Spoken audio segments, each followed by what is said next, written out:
larger species. And I do care about humanity. I don't hate humanity. This is a short segment, long segment coming up to really get into the film. But Foster Gamble and Kimberly Gamble have put together the film Thrive.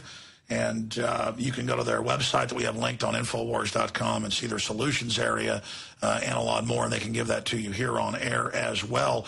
But what section, because you cover so much of the film, should we get into first? How about the alternative energy being suppressed? I mean, there's really strong evidence there. I mean, that is going on. That's probably the area that we're getting the strongest response to from all over the world, because we're really inviting people to indicate their intention to join what we call a critical mass action, where people say, I'll show up for a demonstration if there's enough people, or I'll contribute money, or I'll invest in a company to get these technologies out. And we're getting many responses a day from scientists, inventors, and potential funders from all over the world saying, the evidence is pretty compelling that this is real. I mean, after all, why would all these guys be getting their labs raided and their equipment stolen and their patents shut down if it was just a bunch of charlatans and hoaxers? So I'm very excited about the look at the FBI raiding Tesla right after he died. Right. Yeah, exactly. Sure, I mean, look at the FBI raiding right after he died. And expanding, we know about General Motors and Ford patents on gasoline and diesel engines that were getting 70, 80 miles a gallon 30, 40 years ago. There's all sorts of basic stuff we know they've suppressed. Sorry, go ahead. Yeah, and also one of the things is that we dubbed Thrive in 9 different languages besides English, and people have actually taken it upon themselves and added subtitles for, Portuguese and Greek, and so it's out there in the world. And one of the things we're doing is hearing back from people all over the world about what they know about free energy technology too. So in addition to having this cross-pollination between the different issues and topics that we bring up in Thrive, it also is getting cross-pollinated globally. So it's been really exciting that way. Well, free energy would bring down this current system and would empower humanity. I mean, that's a no-brainer. Get into some of the evidence they're suppressing. Well, I've been blessed, along with Kimberly, to be able to have visited some of these laboratories of some of the inventors, some of whom are in the film and some aren't. And all but one of them have been shut down. So I've seen these people, I've talked to them, I've seen the look in their eyes. Their spouses are terrified, their lives have been threatened. Literally the doors get banged down, the FBI SWAT team comes in and starts taking all the equipment and telling them if they even talk about it, they'll take them out of the game. So it's a very intense and very real situation. And that's why there's so much safety in numbers now in bringing this up, and it's one of the reasons that we made the commitment to doing that in the film, is to just bring it out in the open, have that conversation, so that, like you're seeing with so many other things, as people get engaged, it just gets harder and harder to stop. Yeah, I mean, if we did have free energy, or even the stuff they admit exists, the better forms of energy, there goes war right there. There goes the biggest resource problem we've got. There is the empowerment, and so we can educate and lift people up. There is all the answers right there. Yeah, and imagine the prosperity in this country if you had minimal or no energy bills and we had an honest money system. So many of the rest of these big government problems would go away if people were simply allowed to access energy that inexpensively and not to be robbed by the Federal Reserve System. Wow. And it's all covered in Thrive. I know you guys have several big sites. What's the best one for people to visit to learn more? ThriveMovement.com. And then you can go from there. There's you can get right to all of the solutions and what can I do, and sign up for critical mass actions, or rent the movie or buy the movie or explore anything. You can spend months on our site, ThriveMovement.com. And if you rent the movie and you get value out of it, you can gift it forward to your friends right over the internet for a 20% discount. They're also, another thing that people are doing is either using the DVD or just doing a download and creating a screening either in their home for a few people or in some local auditorium for their screenings for up to 1,000 people going on all over the world. And this is a way that a lot of people are getting access, very inexpensively, and then having really constructive solutions conversations that follow the film. And there have been over 3,000 of those already around the world. And we're actually That's amazing. Having a chance. We're going to be going to Australia in June for a solutions tour there, because really looking at the stages that are needed to get us from here to a thriving world is the way we set up our whole solution strategy, and that is what's engaging. Yeah, well, you're having a big effect. Kimberly, stay there. We've got to come right back after this break. Now, talking about our guests that are on with us, you can get the Thrive film at Infowars.com and get a free citizen rule book while you're at it, or you can go to their site and get it. Regardless, get it and show it to people in your area, just like you can do with my films, so that they understand what's happening. But people are starting to wake up. Now we've got to give them solutions. And this film covers problems, but also solutions. That's why I like it. Now, there's terms in the film like sustainability in our community. People go, well, sustainability, that's a UN Agenda 21 term. The globalists take every term, and then they use real problems and then offer their bad solution that gives them more power, like pay Al Gore to breathe, and that'll fix the problem. No, I'm not worried about carbon dioxide.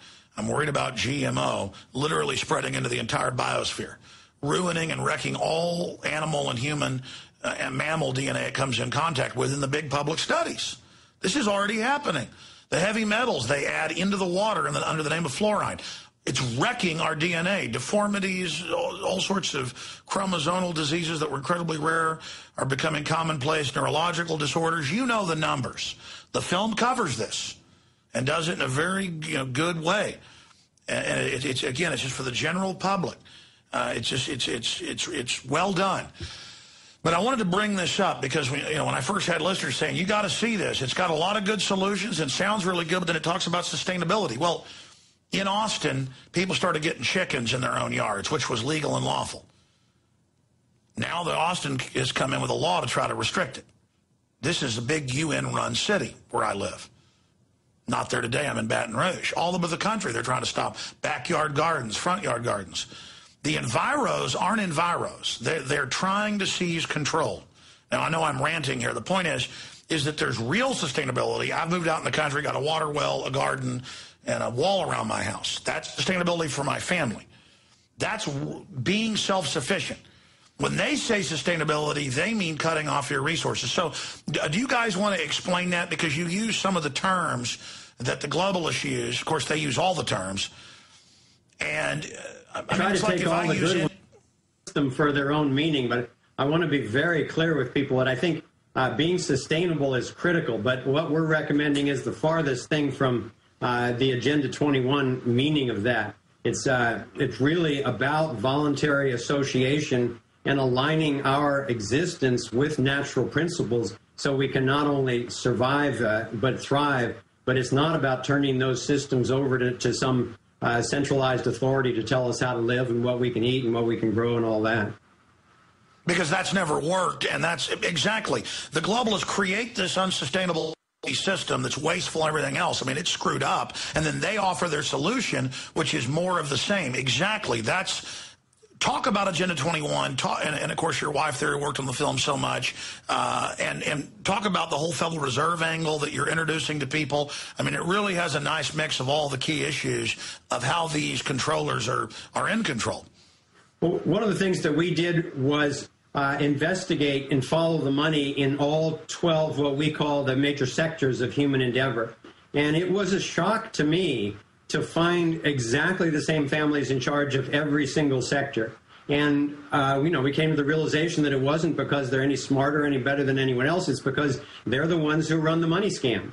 And it's just like playing Monopoly. If you can make up money, it's not going to take you that long. Even if it takes 100 years, you're going to buy everybody else out. And we're on the verge of that right now. So we look to expose that system because with the Internet now and shows like yours, when we started our work, you were lucky to find anything on the Internet about the Federal Reserve being not federal. And the last time I checked, there were over 31 million references for that phrase alone. So obviously people are waking up and finding out, and that's why that system is crumbling.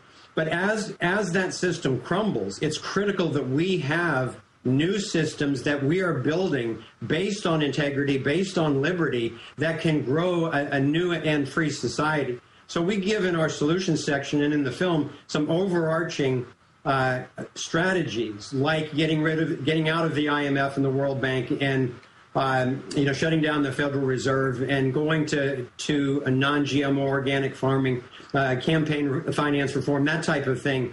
But then people go, well, geez, what can I do about such a, a vast thing? So then our second section is what can I do personally? And we recommend a top 10 actions that people can take just by changing their lifestyle choices that don't take a lot of time or money, and that you can easily join coalitions to shut down the Federal Reserve, to keep the internet open. You can easily bank locally. If you're in one of these big tapeworm banks, you can shift your money in a couple of hours.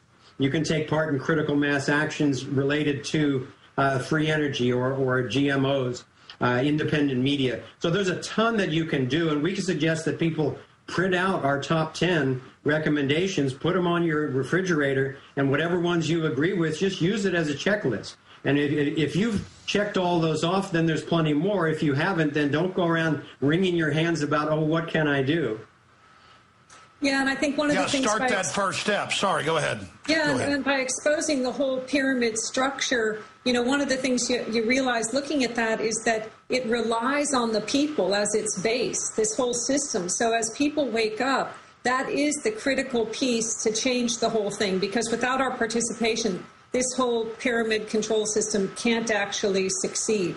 And so that's what I'm seeing that I'm so excited about, because the awareness, the tools for awareness that you and we and others are creating, that's the thing that creates the fundamental shift, because it can't keep on continuing without people blindly supporting it. Voting with our dollars. We have one graphic on our website and in the film. We spend a lot of effort trying to boil the whole kind of power structure down to one picture. And, we're at the bottom going about our daily lives, and then the government is above us. Because obviously they have taken over a lot of control over our lives. But what most people don't realize, much more educated in this audience, but in general, people don't realize that there are at least 6 levels above that, where the politicians are beholden to the corporatocracy to the big banks to the central banks, and all the way up to the Bank of International Settlements, and then into the Rothschild, Rockefeller, the whole secret society command and control structure that decides our fates behind closed doors, and then comes out and runs their mandates down through the media, the military, the government, and so forth, down through that pyramid structure. But if we, through nonviolent non-participation, walk away from the bottom of that structure, literally refuse to go into these wars of foreign aggression, and refuse to put your money in those banks, and refuse to participate in the usual government structure that you've exposed so well, Alex, where they're both working for the same agenda, that pyramid not only will, but is already crumbling. So it's important that we're building really free, honest, and sustainable options to that in every domain that are not under the control of the state. And you can see that That's right. and under Follow the Money at thrivemovement.com. Yeah. In fact, guys, we can probably pull that up, that pyramid. What section of the site is that? And we'll put it up for folks watching on prisonplanet.tv. Thanks. If you go to the problem and then go to Follow the Money, there's a small version of it, and you can click on it and there's a link there. You can get a larger version. Yeah, so go to the problem section and then click it, and then click on the section for... click on the problem section and then click on Follow the Money. Now, expanding on this, because obviously callers and people after you're on with us, and I want to have you back up in the future to, just take phone calls, because, I think the film is very well done, and it'll get people thinking. Like you said, if you don't agree with all 10 of those solutions, I agree with most of them, then don't follow them. It's just start thinking about solutions. Start thinking about getting engaged, because the power of we the people doing little things moves mountains. Many hands make light work. And Hollywood tries to put this image of an Arnold Schwarzenegger archetype, a Hercules defeating the monsters. That's not how things are really done. It's little people doing little things together really changes things. And so the system wants you to think you've got to do it all in one fell swoop, or there's a silver bullet. Simply seeking after answers, taking action, supporting local, supporting your community, being involved, and not feeling inadequate. Madison Avenue tries to make everybody feel pathetic, realizing you have power and value. It's that decision, that spiritual, psychological decision. Out of that, waking up just means being aware, trying to learn more, and believing you can make the world a better place.